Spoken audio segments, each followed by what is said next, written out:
네. 이제 슬슬 이제 오후는 점점점 힘든 계절이 다가오고 있습니다. 오늘 좀 덥더라고요. 점심 식사 하시고 지금도 몇 분은 벌써 굉장히 심히 곤고한 모습으로 기도가 마치자마자 딱 고개를 드셨는데 너무 힘든 모습으로 지금. 네. 어제 교회 대청소 오전에는 말씀 안 드렸는데 대청소 와서 청소하신 분들 너무너무 감사하고요. 너무 애쓰셨습니다. 어르신들도 많이 오셔서 우리 어른들이 많이 오셔서 너무 감사하고 또 맛있는 식사로 섬겨주셔서 참 감사드립니다. 네. 오전에 하면 안 오신 분들이 상처 입을까봐. 근데 오후에도 또 그러시지 마세요. 그냥 오신 분들 잘 오셨다고 얘기한 거니까. 예. 제가 1층에서 청소하는데 이렇게 우리 남전도에서 청소하시는데 이렇게 보는데 이웃들이 계속 지나가면서 막 보시더라고요. 항상 이제 관심 있게 보시는 우리 철물점 아저씨를 비롯해서 예. 우리 아파트 관리 아저씨, 우리 다들 이렇게 계속 왔다 갔다 하면서 계속 우리를 보고 계시더라고요. 그러니까 보면 이웃들이 다 우리를 봅니다. 그래서 얼마나 즐겁게 기쁜 마음으로 함께 이 일들을 감당하는 거, 그분들이 이제 다 보고 계시는 거죠. 그리고 가만 보면 우리 철무점 아저씨도 그렇고 아파트 관리, 또 새벽 기도 나오면 야채 파시는 그 내외분들, 우리 교회 분들보다 교회 소식을 참 많이 아시고 관심도 많으시고, 예, 그래서 이웃 사촌이라서 참 주변에 영암교회 이렇게 바라보시는 분들이 참 많아요. 이웃 사촌이라는 말이 참 좋긴 한데 예전과는 다른, 그러니까 사실 이웃 사촌이라는 말이 좀 무색하죠. 왜냐하면 아파트 생활들을 하면 아파트 앞집도 잘 몰라요. 누가 사는지. 제가 이사 오고 나서 얼마 안 돼서 저희 앞집에 이사 오셨거든요. 이사 오기 바로 전에 이사 오셨더라고요. 앞집에. 아직도 사실은 잘 못 봤어요. 거기 사시는 분들. 유일하게 거기 나이 많이 드신 아저씨는 거의 매일 한 두세 번씩 보는데 그 아저씨는 담배 태우러 수시로 나와서 현관에 계시기 때문에 제가 그냥 들어갈 때마다 만나서 인사하고 또 인사하고 하는데 나머지 식구들은 제가 지금 거의 한 5개월, 6개월 동안 만나본 적이 없습니다. 그게 아무래도 그 아파트 생활이나 이렇게 되면 예전에 가졌던 이웃사촌이라는 개념도 이제 좀 덜하게 되죠. 또 친척들도 마찬가지인 것 같아요. 저희도 아까 오전에도 말씀드렸지만 아버님 형제 7남매 있는데 이제는 1년에 한 2번, 3번 명절 때와 큰 경조사가 있지 않으면 참 만나기 힘든 그런 모습들을 보게 되죠. 네. 그래서 예전에는 집안에 장례가 나면 먼저 친지들이 다 같이 장례를 감당했고 또 마을에 이웃에 있는 사람들이 다 같이 장례를 감당하면서 그 3일 동안 4일 동안 같이 치렀잖아요. 어찌 보면 마을 잔치였습니다. 그래서 이청준 씨라는 사람이 소설을 썼는데 제목이 축제입니다. 근데 그 축제의 내용은 뭐냐면 장례 동안 있었던 일들, 장례를 축제라는 이름으로 바꿔서 소설을 썼어요. 그만큼 큰 일이었습니다. 근데 지금 장례가 나면 누가 함께 합니까? 상조회가 함께 하죠. 땡땡 상조가 이제 첫날부터 끝까지 다 모든 걸 진행해 줍니다. 그래서 장례사라는 이름도 있더라고요. 장례사라는. 근데 그럼에도 불구하고 교회 안에 장례가 일어나면 많게는 3번 내지 4번 예배 함께 하고 매일마다 가서 조문합니다. 사실 아무리 돌아봐도 그렇게까지 함께 하는 그런 공동체가 지금 많지 않다라는 겁니다. 사람들은 잘 이해할 수 없겠지만 교회는 그렇게. 그리고 지난번에도 우리 교회 장례 났을 때 수요 예배 끝나고 광고를 했어요. 근데 너무 멀어서 정말 장로님들하고 몇 분 이렇게 해서 갔다 오려고 했는데 성도들이 다 같이 가겠다고 하셔서 한참 가득해서 어디죠? 저 거창 쪽인가요? 멀리 해서 다녀왔어요. 많은 사람들은 그런 이야기 들으면 잘 이해 못하죠. 이해 못합니다. 교회 안에 무슨 일이 있을 때 가서 같이 돕고 섬기고 또 토요일날 나와서 그렇게 어려운 시간들을 내서 같이 웃으면서 청소하고 이런 모습들에 대해서 잘 모르지요. 그 기쁜 사연과 모습들을 다 이해하지 못합니다. 사람들은. 왜 이렇게 모이는지, 일주일에 3번, 4번씩 왜들 모여서 뭘 하는지 세상은 잘 알지 못합니다. 청소할 때 김치찌개가 좋냐, 동태찌개가 좋냐, 우리가 싸우는 것 같아도 결국은 해주면 다 맛있게 먹으면서. 그래서 제가 그랬잖아요. 김치찌개 동태 넣으라고. 근데 또 결국은 청소하는 날 나오셔서 다 같이 그냥 그렇게 기쁘게 같이 감사하고 감당하고 먹고 또 이렇게 하는 모습들을 그럼 어떻게 누가 설명하겠습니까? 왜냐하면 교회는 가족이기 때문에 그렇습니다. 교회는 또 하나의 가족이기 때문에 그렇습니다. 우리가 가족이라는 거죠. 그 안에서 연합의 신비와 그리고 우리에게 주신 선물과 은혜의 축복이 있다는 겁니다. 그래서 오늘 같은 날 유아들 세례를 하면 사실 우리 가정의 이야기도 아님에도 불구하고 함께 기쁘고 함께 흐뭇하고 함께 마음이 좋은 겁니다. 다른 집 손주가 나와서 세례를 받아도 나의 손주 같고 우리가 기분이 좋고 이 교회에서 자란 청년들이 가정을 이루고 또 결혼을 한다는 소식으로 온 교회가 이렇게 같이 마음을 모아 기뻐할 수 있는 것, 그건 교회가 가족이기 때문에 그렇습니다. 가족이라는 것은 그 사람으로만 채워질 수 있습니다. 어떤 것으로도 대신할 수 없는 그 좀 따뜻한 단어죠. 창세기에 나오는 그 야곱의 집을 보면 아들이 12명이 있었음에도 불구하고 요셉의 빈자리를 바라보면서 야곱이 그런 이야기를 들려줍니다. 나는 죽은 것이나 다름없다. 이런 이야기를 하는 거죠. 왜 그러냐면 가족이기 때문에 그렇습니다. 요셉의 자리는 어느 누가 대신할 수 없기 때문에 그렇습니다. 명료한 사전적 정의보다는 그 단어, 가족이라는 한 단어만으로도 충분히 설명할 수 있는 수많은 이야기들이 있다라는 겁니다. 오늘 사도 바울이 에베소서를 통해서 많은 이야기들을 하는데 에베소서 1장은 구원의 신비에 대해서 우리에게 소개합니다. 그리고 2장도 역시 그것과 더불어 함께 구원의 은혜와 또 우리의 변화를 이야기하면서 우리의 신분을 우리에게 소개해주고 있는데 그것이 오늘 우리가 읽은 본문입니다. 두 가지의 신분을 우리에게 이야기해주고 있습니다. 뭐냐면 성도들과 동일한 그리고 시민이요 하나님의 권속이라 이렇게 우리에게 말씀하고 있다는 겁니다. 여기서 시민이라고 말씀하시는 것은 그 당시 배경을 좀 이해한다면 이 시민이라는 것이 우리가 알고 있는 것을 넘어서는, 그래서 로마가 헬라 로마 시대에 로마의 시민권을 갖고 있다는 것은 굉장히 특별한 권리였습니다. 그리고 가지고 있는 여러 가지 권리가 많았습니다. 그래서 바울은 시민, 그러니까 하늘나라를 살아가는, 하나님 나라를 살아가는 자들에게 이 시민이라는 시민권을 이렇게 가져다가 비유하면서 우리에게 주신 놀라운 축복들을 항상 이야기하는 것을 보게 되죠. 그런데 사도 바울은 여기에 또 다른 신분을 하나 이야기합니다. 그 바로 권속이라는 단어인데 이 권속은 번역하면 가족이라는 단어입니다. 오이코스, 집이라고 번역하는 것이 훨씬 더 나을 것 같습니다. 특권을 갖고 있고 시민이 가진 권리가 있지만 그것을 넘어서는, 그것으로만은 설명할 수 없는 것이 있다는 겁니다. 시민은 외적인 관계이고 법률적인 관계라면 가족은 내적인 관계입니다. 그리고 인격적인 관계 용어고, 그리고 가족을 묶는 것은 피입니다. 피. 반복되는 그 단어와 함께 나타나는 것 중에 예수 그리스도 안에서 생명의 관계는 시민만으로 설명할 수 없기에 오늘 시민이요 하나님의 권속이라, 하나님의 집이라 이렇게 표현하고 있는 겁니다. 구약 성경을 보면 하나님 백성의 출발은 아브라함이라는 한 사람과 그 가족을 통해서 시작이 되었습니다. 그리고 족장들을 중심으로 진행이 되고 족장 시대가 맞춰진 이후에는 지파가 생겨나면서 지파를 중심으로 이스라엘 백성들은 광야를 행진했고 광야 생활을 했습니다. 그리고 그 이후에 구약 성경을 보면 이스라엘의 집, 아브라함의 자손, 이런 이야기들이 반복되어서 이스라엘을 이야기하는 것을 보게 됩니다. 신약 성경에서 교회는 처음에 태동됐을 때 가정교회의 모습으로 태동되었습니다. 그리고 하나님 안에서 회복된 새로운 가정, 새로운 가족, 새로운 형제와 자매로 연합의 모습으로 함께하는 것을 보게 됩니다. 그 성경은 하나님 아버지와 그의 자녀라는 이 관계 강조하고 있다는 겁니다. 에베소서 5장 1절은 이렇게 이야기합니다. 그러므로 사랑을 받는 자녀같이 너희는 하나님을 본받는 자가 되고.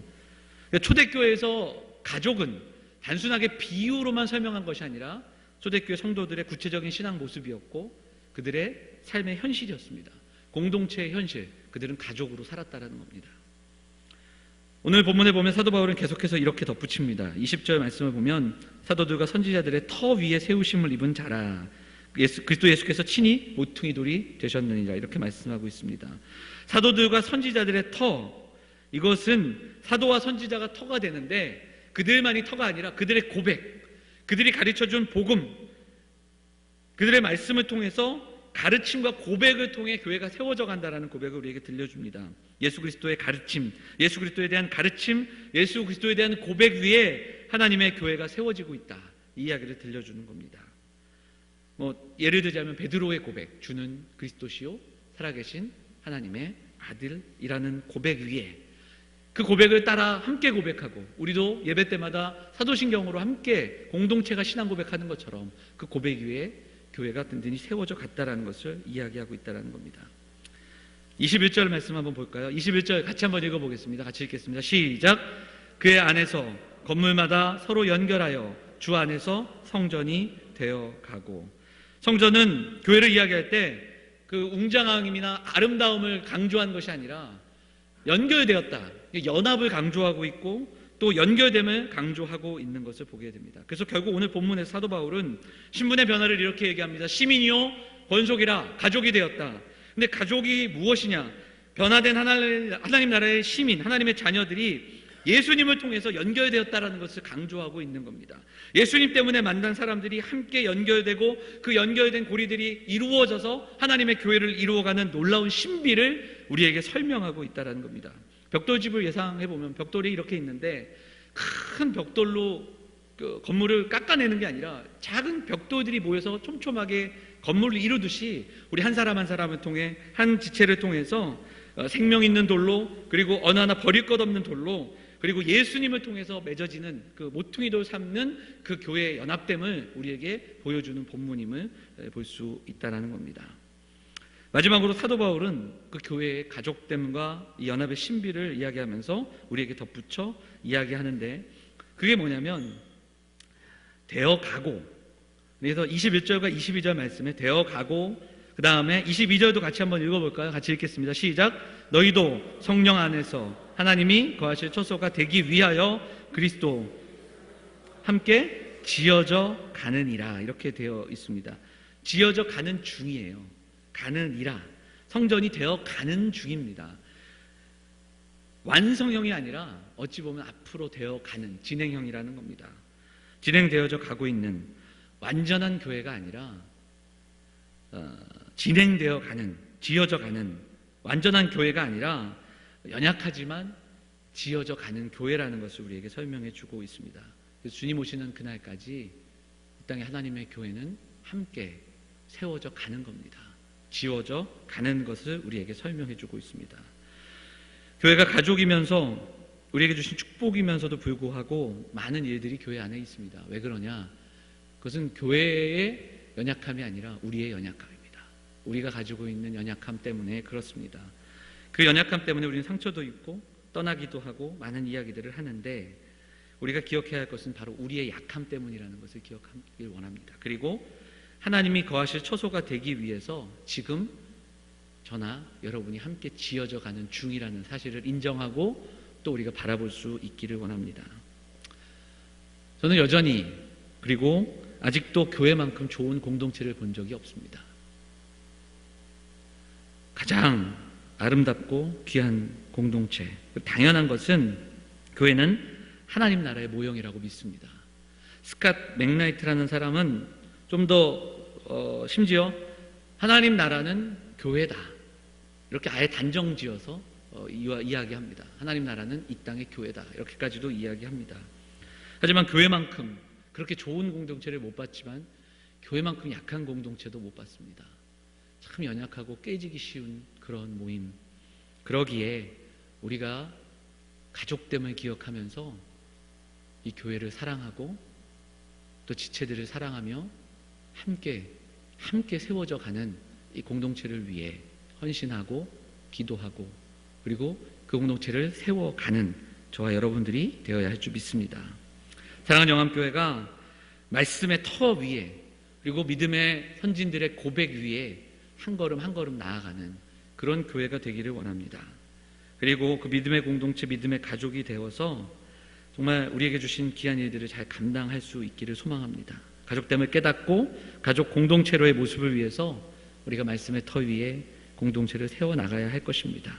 또한 주님이 모퉁이도 되어주심을 기억하면서 우리가 날마다 그렇게 하나님의 교회를 든든히 세워갔으면 좋겠습니다.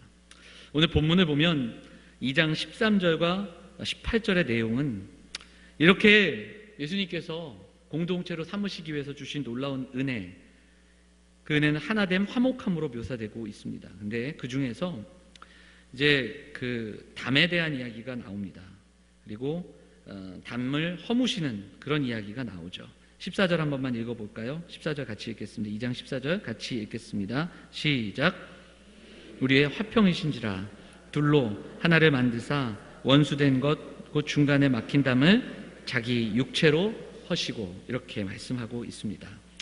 이건 어떤 이야기냐면 그 당시 실제로 성전에 보면 유대인들은 성전에 담을 쌓아놨습니다. 그리고 이방인은 그 담을 넘어오지 못하게 했습니다. 더 나아가서 율법은 유대인과 이방인을 가깝게 할 수 없는 담이 되어버리고 말았습니다. 그들이 가지고 있었던 선민의식은 유대인들과 이방인들 사이에 너무너무 먼 거리에 담을 쌓게 했던 것을 보게 됩니다. 그런데 예수님은 그 담을 허셨습니다. 예수님이 이스라엘만을 구원하신 것이 아니라 예수님의 구원하심을 통해서 초대교회는 궁극적으로 교회가 세워지며 그곳에는 이방인과 유대인들이 함께 모여 예배하고 함께 형제요 자매가 되어서 서로 섬기고, 심지어는 초대교회 기사를 보면 공동체가 서로 나누고 서로 돕고 서로 가진 것들을 다 나누어 함께, 그 공동체 안에는 가난한 사람을 찾을 수가 없었다라는 본문도 사도행전에 나오는 것을 보게 됩니다. 헬라 로마 사회 속에서 어떤 공동체도 보여주지 못했던 놀라운 그 공동체의 모습을 보여주고, 그리고 밖에 속에서도 흔들리지 않고 무너지는 공동체의 모습을 보여주었던 것이 초대교회라는 겁니다. 사랑하는 영암의 성도들, 우리가 이제 5월을 맞이했습니다. 5월은 가족의 달이다 이렇게 이야기하는데 5월 한 달 동안 우리가 두 가지를 기억했으면 좋겠습니다. 오전에 나누었던 가정 안에서 우리를 부르신 하나님의 크신 목적과 우리 가족의 축복의 통로가 되기를 원하시는 하나님의 마음을 우리가 묵상했으면 좋겠습니다. 또 하나, 하나님이 우리에게 허락하신 이 아름다운 공동체, 교회, 또 하나의 가족이라는 것을 기억하면서 우리 서로를 그렇게 사랑하고 교회를 사랑하면서 함께 지어가는 이 한 달, 이 교회를 부르신 목적이 무엇인지를 기억하며 나아가는 한 달이 되기를 간절히 소망합니다. 신방 가면은 성도님들이 손잡아 주시고 고맙다고, 고맙습니다 막 얘기해 주시는 분들이 너무 많아서 몸둘 바를 모릅니다. 또 어떤 분들은 교회가 많이 좋아졌다, 그래서 너무 기쁘다, 그러면 또 손도 잡아주시고 그렇게 이야기합니다. 감사합니다. 그런데 이 고맙다는 이야기, 감사의 이야기는 목사에게 하시기 전에 우리 서로에게 더 많이 하실 수 있으면 좋겠습니다. 그리고 특별히 우리가 가족됨을 기억하면서 오늘 부탁드리기는, 오랫동안 이곳에서 함께 가족으로 살아온 우리입니다. 혹시 마음에 담이 있다면 오늘 에베소서 2장을 통해서 보는 그 담, 유대인과 이방인들 사이에 쌓아졌던 그 담이 우리 서로에게 아직 놓여져 있다면 하나님 앞에 기도하면서 그 담을 우리 주님이 허물어 주실 것을 위해 기도하는 저와 여러분들 되기를 원합니다. 교회 안에 누군가가 불편하고 또 누군가에게 내가 불편하다면 기도하고 다가가 손 내밀 수 있는 저와 여러분, 우리 모든 성도들이 될 수 있기를 간절히 원합니다. 그래서 함께 걸어가는 이 길에서 서로 다른 곳을 바라보며 걸어가지 않기를 원합니다. 청소할 때, 그리고 함께 큰 행사를 준비하고 또 교단의 행사를 또 우리가 함께 준비하면서 보여주셨던 그런 권사님들의 그런 하나 되는 모습들처럼 또 청소하면서 보이셨던 그런 놀라운 모습들이 우리의 관계 속에서 먼저 보여지고 그렇게 녹아질 수 있도록 우리의 마음의 문을 열고 우리의 마음의 담이 허물어지는 이 한 달이 될 수 있기를 간절히 소망합니다. 그래서 영암교회가 함께 걸어가는 이 길 속에서 우리가 주 안에서 한 가족됨을 기억하고 또 한 달 동안 우리가 준비하고 있는 여러 가지 일들이 있지만 분주함이 아니라 강사 목사님 또 강사분들을 통해서 듣는 이야기를 통해 우리가 누구인지를 깨닫고, 그리고 다시 한번 우리 안에서 가족된 교회를 경험할 수 있는, 하나됨을 경험할 수 있는, 주 안에서 우리가 누구인지를, 우리가 서로에게 너무너무 귀한 자들임을 기억하며 나아갈 수 있는 5월 한 달 되시기를 간절히 소망합니다. 이 사실을 잊지 마시고 오늘 우리를 위해서 이 땅에 오시고 우리를 위해 그 벽을 허무신 그 예수 그리스도, 그분을 기억하면서 주님 앞에 나아가 우리가 기도할 때 우리 마음에 내가 쌓아놓은 그 담 허물어 주시기를 소망하고, 우리가 서로 가족됨을 다시 한번 기억하며 교회를 든든히 세울 수 있도록 세워나가는, 지어져가는 그러한 하나님의 권속들, 하나님의 교회 되게 해달라고 기도하는 이 시간이 되기를 간절히 소망합니다. 우리는 또 하나의 가족입니다. 그것을 기억하면서 이번 한 달 애쓰고 수고하고 서로를 향해 손 내밀고 또 함께 기도해주고, 그렇게 이 한 달 우리가 함께 신앙생활할 수 있는 영암의 우리 모든 성도들, 우리 공동체 되시기를 주님의 이름으로 축원을 드립니다.